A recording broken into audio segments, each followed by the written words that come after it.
Hi friends, welcome to my channel. ఇవాళ అయితే మేము ఒక కొత్త రెసిపీతో మీ ముందుకు వచ్చేసాం. ఏంటంటే బీట్రూట్ చపాతి. అది ఎలా చేసుకోవాలో వీడియోలో చెప్తాను. ఫస్ట్ గోధుమ పిండి తీసుకొని తర్వాత మిక్సీలో పచ్చిమిర్చి, అల్లం, ఎల్లిగడ్డ, ఉల్లిగడ్డ, కొత్తిమీరలు ఇవన్నీ కూడా పేస్ట్ చేసేసుకోండి. పేస్ట్ చేసేసుకొని దాన్ని పిండిలో చేసి మిక్స్ చేయండి.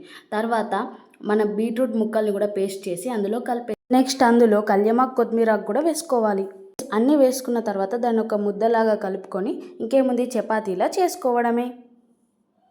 రెండు వైపులా కాల్చుకుంటే మన వేడి వేడి బీట్రూట్ చపాతీ రెడీ అయిపోతుంది. సో ఈ చపాతీ ఫుల్ వీడియో కావాలంటే కమెంట్ సెక్షన్లో కమెంట్ చేయండి, వీడియో పెట్టేస్తాను.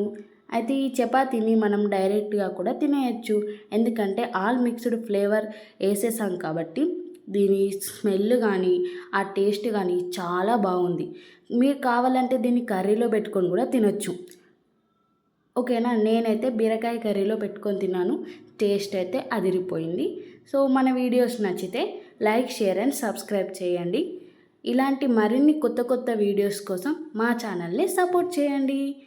ఉంటాను మరి, బాయ్ ఫ్రెండ్స్.